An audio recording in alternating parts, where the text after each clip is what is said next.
मैं हेमलता शर्मा अनमोल निधि पर आपका स्वागत करती हूँ। अनमोल निधि यानी ऐसा कोर्स जिसका कोई मोल ना हो। आज मैं आपको बृहस्पतिवार व्रत करने की विधि व कथा सुनाने वाली हूँ। सबसे पहले हम जानते हैं कि बृहस्पतिवार के व्रत करते समय किन किन चीजों का ध्यान रखना चाहिए। बृहस्पतिवार के दिन बृहस्पति महाराज की पूजा की जाती है। इस दिन एक समय ही भोजन किया जाता है। पीले वस्त्र धारण किए जाते हैं। पीले पुष्पों को धारण किया जाता है, अर्थात नारायण के ऊपर भी आप पीले पुष्प चढ़ाइए।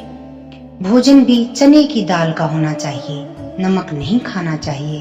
पीले रंग का फूल, चने की दाल, पीले कपड़े और पीले चंदन से पूजा करनी चाहिए। भोजन के पश्चात कथा सुननी चाहिए।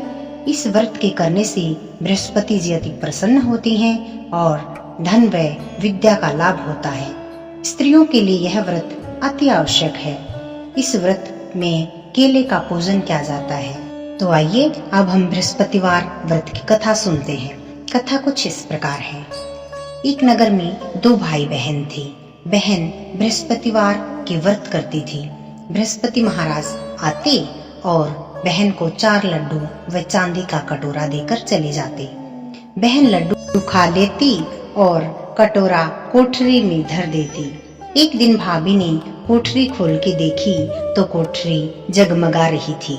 उसने पड़ोसन से कहा, मेरी ननद न जाने कहां से सोने की कटोरे लाती है, क्योंकि मैंने जब कोठरी खोल के देखी तो वह जगमगा रही थी। पड़ोसन ने कहा, तू अपने आदमी से कहियो। आदमी तो नहीं सुनता। फिर वह बोली, तो दाल का चमचा भात में और भात का चमचा दाल में डाल देना। दूसरे दिन उसने दाल का चमचा भात में और भात का चमचा दाल में डाल दिया। फिर उसका पति बोला, पागल हो रही है क्या? फिर वह बोली, पागल मैं नहीं हो रही, तुम्हारी बहन हो रही है। पता नहीं कहां से कटोरे लाती है, कोठरी में जगमग हो रही है, इसे घर से निकाल दो। भाई बोला, जीजी चलो मामा के चलें। बहन बोली, मामा के तो चलूंगी, पर रास्ते में जहाँ भी केले का पेड़ आए और मंदिर हो वहाँ पर मुझे उतार देना। भाई बोला, अच्छा उतार दूंगा। इस तरह से दोनों बहन भाई चल पड़े। जंगल में जाकर देखा तो एक केले का पेड़ दिखाई दिया और वहाँ मंदिर भी था, तो वहाँ पर उसने अपनी बहन को उतार दिया। बहन ने उस दिन बृहस्पतिवार का दिन था। बहन ने बृहस्पति महाराज की पूजा की, केले की पूजा की और कहानी सुनी। बृहस्पति महाराज आए, 4 लड्डू और एक चांदी का कटोरा देकर जाने लगे, तो उसका भाई पेड़ के पीछे छिपकर देख रहा था। उसने बृहस्पति महाराज के पैर पकड़ लिए। बृहस्पति महाराज बोले, छोड़ पापी, मेरे पैर कुंवारी कन्या के कलंक लगाता है। ये तो सत्य के व्रत कर रही है। इसी चांदी का कटोरा मैं देकर जाता हूँ। इसको विदा करने की फिक्र मत करना। बहन को लेकर वह आ गया। भाभी दरवाजे पर खड़ी देख रही थी। बोली कि तू फिर ले आया? बोला, मेरी बहन से कुछ मत कहना। मेरी बहन तो बृहस्पति के व्रत करती है। बृहस्पति महाराज ही इसे चांदी का कटोरा देकर जाते हैं। भाभी बोली, देखूंगी इसके बृहस्पति महाराज को। सारी नगरी में बोल आई कि सब अपने अपने बच्चों को लेकर आ जाना, मेरी ननद बृहस्पतिवार के व्रत रखती है। सबको 4-4 लड्डू और चांदी का कटोरा मिलेगा। अब वो एक टांग से खड़ी होकर बोली, हे बृहस्पति महाराज, अब मेरी लाज रखना। उसने 3 बार बृहस्पति महाराज को आह्वान किया कि हे भगवान, मेरी लाज रखना। तब बृहस्पति महाराज आए और सबको 4-4 लड्डू व चांदी का कटोरा देकर चले गए। जब भाभी ने इस तरह से देखा तो वह अपनी ननद के पैरों में पड़ गई और गिड़गिड़ाने लगी, क्षमा याचना करने लगी। तो भक्तों, जो भी बृहस्पति महाराज के व्रत करता है उसके घर में धन धान्य की समृद्धि होती है, तरक्की होती है और परिवार में शांति होती है। बृहस्पतिवार की एक दूसरी कथा भी है जो इस प्रकार है। एक दिन इंद्र बड़े अहंकार से अपने सिंहासन पर बैठे थे और बहुत से देवता, ऋषि, गंधर्व, किन्नर आदि सभा में उपस्थित थे। जिस समय बृहस्पति जी वहां पर आए तो सब के सब उनके सम्मान के लिए खड़े हो गए, परंतु इंद्र गर्व के कारण मारे खड़ा न हुआ। यद्यपि वह सदैव उनका आदर किया करता था। बृहस्पति जी अपना अनादर समझते हुए वहां से उठकर चले गए। तब इंद्र को बड़ा शोक हुआ कि देखो, मैंने गुरुजी का अनादर कर दिया, मुझसे बड़ी भारी भूल हो गई। गुरुजी के आशीर्वाद से ही मुझको यह वैभव मिला है, उनके क्रोध से यह सब नष्ट हो जाएगा, इसलिए उनके पास जाकर उनसे क्षमा मांगनी चाहिए, जिससे उनका क्रोध शांत हो जाए और मेरा कल्याण होवे। ऐसा विचार कर इंद्र उनके स्थान पर गए। जब बृहस्पति जी ने अपने योग बल से यह जान लिया कि इंद्र क्षमा मांगने के लिए यहाँ आ रहा है, तब क्रोधवश उससे भेंट करना उचित न समझकर अंतर्ध्यान हो गए। तब इंद्र ने बृहस्पति जी को घर पर न देखा, तब निराश होकर लौट आए। जब दैत्यों के राजा वृषवर्मा को यह समाचार विदित हुआ तो उसने अपने गुरु शुक्राचार्य की आज्ञा से इंद्रपुरी को चारों तरफ से घेर लिया। गुरु की कृपा न होने के कारण देवता हारने व मार खाने लगे।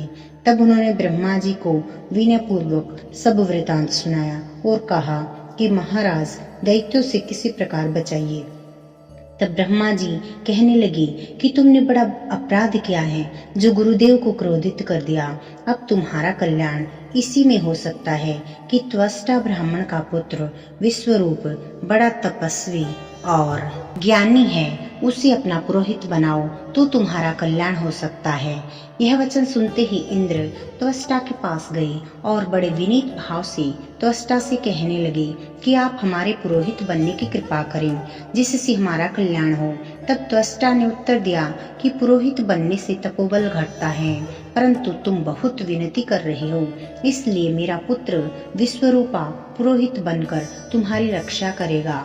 विश्वरूपा ने पिता की आज्ञा से पुरोहित बनकर ऐसा यत्न किया कि हरि इच्छा से इंद्र वृषवर्मा को युद्ध में जीतकर अपने सिंहासन पर स्थित हुआ।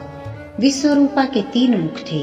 एक मुख से सोमपल्ली लता का रस पीते थे, दूसरे से मदिरा पीते थे और तीसरे से अन्न आदि करते थे।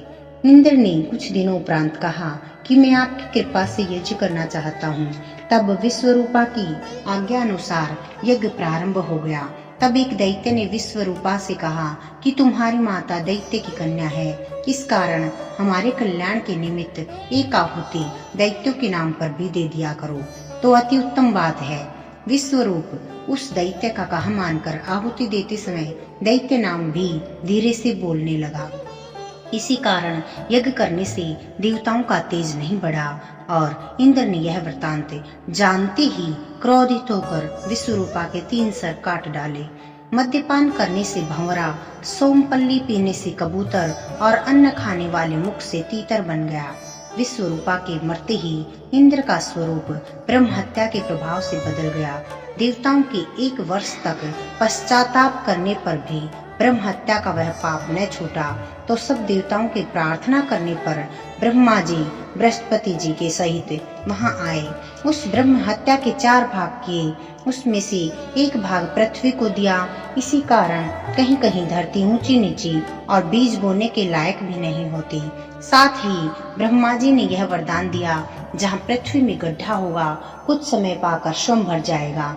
दूसरा वृक्षों को दिया, जिससे उसमें से गोंद बनकर बहता है। इस कारण गूगल के अतिरिक्त सब गोंद अशुद्ध समझे जाते हैं। वृक्षों को यह वरदान दिया कि ऊपर से सूख जाने पर जड़ फिर फूट जाती है। तीसरा भाग स्त्रियों को दिया। इसी कारण स्त्रियां हर महीने रजस्वला होकर पहले दिन चांडालिनी, दूसरे दिन ब्रह्मघातिनी, तीसरे दिन धौबिन के समान रहकर चौथे दिन शुद्ध होती हैं और संतान प्राप्ति का उनको वरदान दिया। चौथा भाग जल को दिया, जिससे फेन और सिवाल आदि जल के ऊपर आ जाते हैं। जल को यह वरदान मिला कि जिस चीज में डाला जाएगा वह बोझ में बढ़ जाएगी। इस प्रकार इंद्र को ब्रह्म हत्या के पाप से मुक्त किया। जो मनुष्य इस कथा को पढ़ता या सुनता है, उसके सब पाप बृहस्पति महाराज की कृपा से नष्ट हो जाते हैं। और यह कथा सुनने से मनुष्य का गुरु ग्रह जो है वो प्रबल हो जाता है, गुरु की कृपा बन जाती है।